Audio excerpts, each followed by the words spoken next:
የሆነ ሰው እንግዲህ ሽጉጥ ለመተኮስ ይሞክራል ማለት ነው። ግን ያው ሁለቱም ላይ ምንም አይነት አደጋ አልደረሰባቸውም ነበረ እና ሮዛም እንግዲህ ተከታትላ ሰውየውን ይዘዋለች ማለት ነው። ይዛም እንግዲህ አፋጣ ነው የጠየቀችው ማነው እንደዚህ እንድታደርግ የላከህ ብላም ጠይቀዋለች ማለት ነው።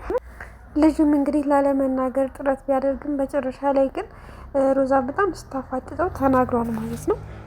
እና ሮዛ ላይ ጥቃት አደርስባት ተብዬ ነው የተላኩት ይለዋል ማለት ነው። እና ማን እንደሆነችም ነግሯታል ሮዛ ማለት ነው። የማያ እናት ነበረች የላከችው። ግን መጨረሻ ላይ በቃ ሮዛ ላይ ምንም አይነት ጥቃት ሳይደርስባት ግን ሽጉጡንም ተቀብለው መጨረሻ ላይ ትለቀዋለች ማለት ነው። እና እሱም ይሄድና እንግዲህ የማያ እናቃ እንደዚህ ሆንኩኝ ይላታል ማለት ነው። እሷም እንግዲህ በጣም ትናደድና እንዴት እንደዚህ ታደርጋለህ እኔ አምኜ ልክ ብላ ለመቆጣት ትሞክራለች ማለት ነው። በቃ ከዚህ በኋላ እንደዚህ አይነት ስህተት አይደገሙም ምናምን ይላትና እሷም እንግዲህ ይቅርታ ታደርግለታለች ማለት ነው። ሮዛም እንግዲህ ዶክተሯ ልነግራት የነበረውን ነገር ሳሰማ ነበረ የተለያዩት። ዶክተሯም እና ማሂ የላከው መስሏት ማሂ እኔ ለመጉዳት ነው አይደል ይሄን ሰውዬ የላክሹትልና ዶክተሯም እንግዲህ ማሂ የነበረችበት ያረፈችበት ቦታ ትሄድና ማሂን እንግዲህ ጉሮሮዋን ትይዝና እንዴት እንደዚህ ታደርጊያለሽ? ከፈለሽ እኔ ላይ ለብቻዬ አደጋ እንዲደርስብኝ ማድረግ ትችላለሽ። ግን ዛሬ አሁን የነበረው ነገር ሮዛ ላይ ተፈጥሮ ቢሆን ኖሮ ምን ሊፈጠር እንደሚችል ታውቂያለሽ ወይ ብላ ታስፈራራታለች ማለት ነው።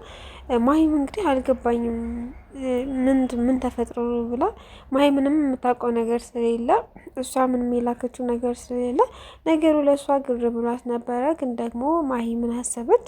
እንደዚህማ የሚረዳኝ ሰው ካገኘው የምን መተኛት የምን ተስፋ መቆረጥ ተነሺ ማሂ ብላ ለራሷ እንግዲህ እንደዚህ አይነት ነገር እየተናገረች ልብሷን ለባብሳ ትሄዳለች ማለት ነው። ማያ እናት ጋር እንግዲህ ማያ እናት ጋርም ሄዳ አብረው መስራት እንደሚችሉ ትጠይቃታለች ማለት ነው። የማያ እናት አንገራግራ ነበረ ማለት አላቅሽም፣ ማነሽ እዚህ ድረስ የመጣሽው እንዴት ላምንሽ እችላለሁ ብላት ነበረ። እሷም እንግዲህ ሮዛን እኩል ማለት ሮዛ ለኔና ላንቺ እንድሞት የምንፈልጋት ልጅ ናት። ስለዚህ እኔና አንቺ ለሁለት ስንሰራ ነገሮች ይስተካከላሉ፣ አብረን እንስራ ትላታለች ማለት ነው። ያው ትንሽ ብታንገራግርም መጨረሻ ላይ ግን ተቀብላታለች ማለት ነው። ተስማምተውም እንግዲህ አብረው እንደሚሰሩ ይነጋገሩና የሆነ እቅድ ያወጣሉ ማለት ነው። እና እነ ሮዛንም እንግዲህ ሽጉጡን የተኮሰባቸው ልጅም አብሮ ነበረ ማለት ነው። እና ከዚህ በኋላ ምንም አይነት ስህተት እንዲፈጠር አልፈልግም በስነስርዓት ስራ ትለዋለች ማለት ነው። እሱም እሺ በቃ ችግር የለውም ይላል። ለሶስት እንግዲህ ይመካከሩና ሰላምን የናታንን ፍቅረኛ አግኝቶ እንግዲህ በሆነ ምክንያት አግኝቶ ከእሷ ጋር አብሮ ለመተኛት ያቅዳሉ ማለት ነው። ይህንን ሁሉ ሲያቅዱ ግን ሮዛ የሆነ የሚቀርጽ ነገር አስቀምጣ ስለነበረ ማያ እናት ቢሮ ውስጥ ሮዛም እንግዲህ ትገባለች ማለት ነው። የማያ እናትና ማሂ እንደገጠሙ ሮዛ ማይታለች ማለት ነው። እና ምን እየጠነሰሳችሁ ነው ደግሞ ብላ ትገባለች ማለት ነው። እዛ ቢሮ ውስጥም ገብታ እኔ ምልሽ ከአንድ ነው ከሁለት ሳምንት በኋላ ተመለስሽና ነይ ብለሽ ነበረ ስራ እንድቀጠርና ምንድን ነው አሁን ሳትቀጥሩኝም ወይ ትላታለች ማለት ነው። የማያም እናት ለይታት ስለነበረ እባክሽን ስራዬን ልስራበት አሁን ከዚህ ውጭ ትላታለች ማለት ነው። ሮዛም እንግዲህ ቀስ ብላ የተቀረጸውን ያወሩትን ያቀዱትን ነገር ለመስማት ያስቀመጠችውን ይዛ ትወጣለች ማለት ነው። ሮዛም እንግዲህ ቀጥታ ቤት ይዛ ሄዳ በላፕቶፕ አድርጋ ምን እንደተመካከሩ ታዳምጣለች ማለት ነው።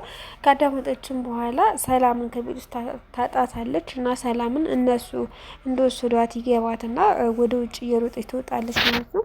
በዛን ሰዓት እየሮጠች ስትወጣ እንግዲህ ማሂ ወደ ቤት ትገባለች። ልክ የሮዛን መውጣት ተከታትላ ማሂም እንግዲህ ወደ ቤት ትገባለች ማለት ነው። እነ ሮዛ ቤት ማንም የለም። ናታንም ስራ ነው። ሰላምንም ያ ሰው ይወስዷታል ማለት ነው። ሰላምንም እንግዲህ ልትሄድ የቻለችው ቀጥታ ስልክ ደውሎ እናትሽ ከክፍለ ሀገር እቃ ልካለች እና ላቀብልሽ እፈልጋለሁ ይላታል። እሷም ሰላም እንግዲህ ወይኔ የኔ እናት እኮ በጣም ነው የምታስብልኝ ብላ ስታበቃ ደውዬ ልጠይቃት እንዴ ምን እንደላከችልኝ ደግሞ ሳትነግረኝ እንዴ ልልክልኝ ቻለች ብላ ስታበቃ ግን ደግሞ ሳልደውል ከተቀበልኩ በኋላ ደውዬ አመሰግናታለሁ ብላ ታስብና ትወጣለች ማለት ነው። ስትወጣም ግን ደውላለት ነበር ለናታን እናቴ ቃል ካለኝ ከክፍለ ሀገር ልቀበል እየወጡ ነው ብለው ነበር። እሺ ቶሎ ነይ ይላታል ማለት ነው። እሱም ልጁም እንግዲህ ይዟት ይሄድና የሆነ ቤት ውስጥ የሆነ ክላስ ውስጥ ይዟት ገብቶ ይሄንን ነው እናትሽ የላከችልሽ ብሎ በሆነ በፌስታል የሆነ ነገር ይሰጣታል ማለት ነው። እና ከገጠር ያመጣሁት ጠላ ነበረ ብትቀምሽልኝ ቅር ይልሻሉ ምናምን ሲላት፣ ሰላምም እንግዲህ ችግር የለውም ትልና ያንን ጠላ በእጇ አድርጋ 3 ጊዜ ፎት ፎት ትላለች ማለት ነው። እዛ ጠላ ውስጥ እንግዲህ የሆነ ነገር ቢኖረው ነው ሰላም ራሷን ስታ ትወድቃለች ማለት ነው። ልጁም እንግዲህ ከሰላም ጋር አብሮ እንዳደረገ ሰው አልጋ ላይ ሁለቱም ይተኛሉ ማለት ነው። ያንን ነገር እንዲያይ ደግሞ ናታን ላይ የሆነ ሰው ቴክስት ሲጽፍ ነበረ። እንግዲህ ማይናት ልትሆን የምችለው ብቻ ግን ናታን ያንን ቴክስት ተከትሎ የተባለበት ቦታ ይሄዳል ማለት ነው። ሲሄድ ግን መጨረሻ ላይ ሰላምና ያ ልጁ አብረው ተኝቶ ነበር አልጋ ላይ የያዛቸው ማለት ነው። ግን ደስ የሚለው ሮዛ ይሄን ነገር ሁሉ ስለምታቅ የእነሱ ቅንብር እንደሆነ ስለምታቅ ሮዛም እንግዲህ ሰላም ጋር እየደወለች አልተነሳላትም ስልክ። ናታን ጋር እንደዛ ደውላ ስልክ አልተነሳላትም። ኧረ እባካችሁ አንሱ የት ነው ያላችሁት እያለች ሮዛም ፍለጋ ወጥታለች ማለት ነው። ስለዚህ ይህ ሁሉ ቅንብር ያው የማሂና የማያ እናት ነው። ግን ደግሞ ሮዛ ሁሉንም ነገር ስለምታውቅ ናታን በቀላሉም ባይሆንም ግን ደግሞ በቃ ተሸውዳ እንደሆነ ሰላምን እንደዚህ ሸውደው እንደሆነ እንደዚህ አይነት ነገር ውስጥ ያስገባት ይረዳታል ብዬ አስባለሁ ናታን ማለት ነው። ብቻ ግን ሮዛን ፍለጋ ወጥታለች። ናታንም ደግሞ ተኝታ ነው የደረሰባት ማለት ነው።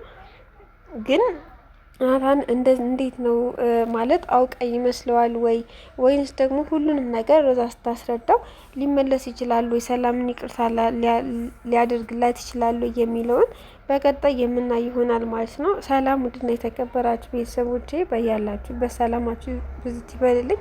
ላይክ፣ ሸር፣ ሰብስክራይብ ያደርጋችሁ አበረታቱኝ። አስተያየት ካላችሁ ኮሜንት ላይ አስቀምጡልኝ ይላለሁኝ። ሰብስክራይብ ያደርጋችሁ አበረታቱኝ ቤተሰብ።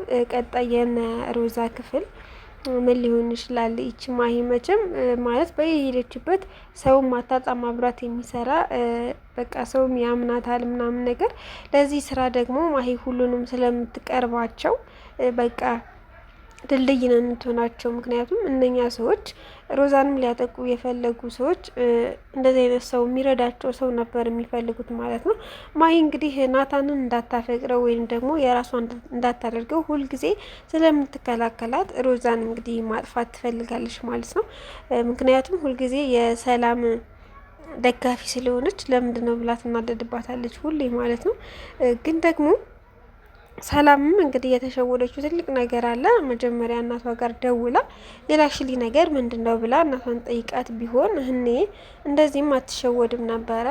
ግን ደግሞ ሮዛ ስለምታውቅ ያለውን ነገር እንግዲህ ናታን ይረዳታል ብለን ተስፋ እናደርጋለን።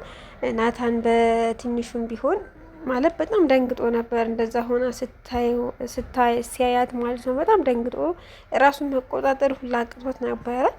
እንግዲህ ምን ይፈጠራል? ልጁንስ የሆነ ነገር ሊያደርገው ይሞክራል ወይ? ሰላምስ ትነቃለች ወይ? የተፈጠረውን ነገር ማስታወስ ትችላለች ወይ? ብቻ የሚለውን በቀጣይ ክፍል የምናይ ይሆናል። እስከ ቀጣይ ክፍል እስክንገናኝ መልካም ጊዜ